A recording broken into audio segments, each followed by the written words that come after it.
What are your thoughts on the LA fires? Vikram Geopolitical says the US is the most technologically advanced country and the richest as well. It might have all the necessary things required to control or stop the wildfires. Why is it unable to do anything despite being capable of doing something? Um, so, look, I haven't really looked into the causes of the wildfires and why they spread, but it's clear that, look, this is not some forested area. This is Los Angeles, one of the biggest cities in the US. Uh, and the US is the world's most powerful, most technologically advanced nation, and they should be able to ensure that a catastrophe of this magnitude doesn't happen. Now, we have to first of all understand that fires happen because of many causes. There could be artificial causes like arson. Some people have criminal tendencies and they like to set fires. That's one possibility. Okay. Another possibility is that wildfires can grow out of can run out of control and encroach upon inhabited areas. And wildfires are really difficult to control. It's not as easy as it sounds. Wildfires can be really difficult to control. I remember in 1988 there was this massive wildfire in Yellowstone National Park in the US, and it started off as small wildfires, but it ran out of control. It I think it burnt up a third or a quarter or something of the entire national park to some uh, you know yeah, that sort of thing happened. That's 1988, and they were not able to control this wildfire at all. Eventually they were able to stop it, but not before it caused tremendous damage to the national park. That's 88. And I visited in Yellowstone in what, 2002 or something, about, yes, around that time, and you could still see the effects of the devastation. So it's not like they didn't want to stop it; they could not stop it, and it did a tremendous amount of damage. Now, when it comes to more recent incidents, you had that devastating fire in Hawaii, right?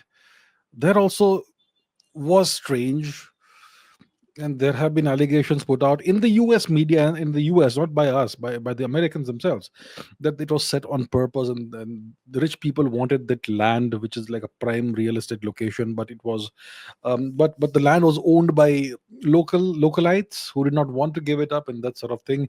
So maybe that's why they set it on fire on purpose. That's the kind of claim some people have made in the US.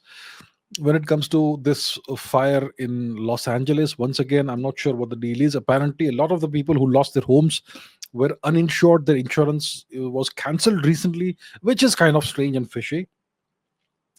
But look, it could be an accident. It could be something that the authorities could do nothing about, or maybe there could have been something behind it. We don't know for sure. We don't know. I cannot speculate. But what I can tell you is that if something like this happened in somewhere in India, then the entire global media would have come together to make fun of India and to accuse India of not doing enough for its citizens and all that.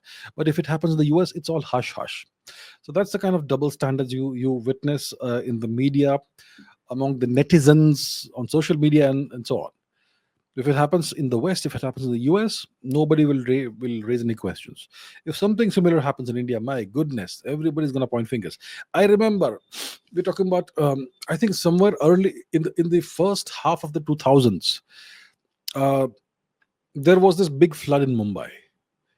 Okay, it was, I think, 26th of July to 2004, 2005, one of those two. I think 2004, and I happened to be caught in that flood. Okay, it was a gigantic downpour of rain. It was like buckets of rain were being appended on your head on a continuous basis.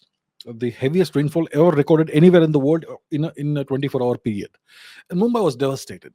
And I had a flight for the US that day, and I had to obviously miss that flight. Nobody, because the airport was down underwater. So a week later, everything goes back to kind of it starts going back to normal, and I take the next a week later, I take a flight to the US, and I go, and I was working as a cyber coolie, essentially, that term. So I was working for an American company in the IT sector back in the day, and there was this elderly guy over there, American guy, white man, who would come to me during lunch break every day and tell me that the situation in Mumbai is dire and there is this possibility of an outbreak of cholera, and seven people have died, and so much damage to infrastructure, these many $1 million and all that. Every day he would come and taunt me like that. And then Hurricane Katrina happened. Okay, Louisiana, New Orleans was abandoned by the US government. And then that gentleman just evaporated into thin air. I could not find him again. So that's the kind of standards that people have. India did a tremendous job when that Mumbai flood happened, and it was a much better job than what the Americans did with Hurricane Katrina. So that's the kind of double standards we have. So but that's the deal. But I, of course, cannot speculate about what really happened and what really caused the LA fires, Los Angeles fires, and why did it cause so much damage. I don't know. Eventually, hopefully, an investigation may reveal the truth.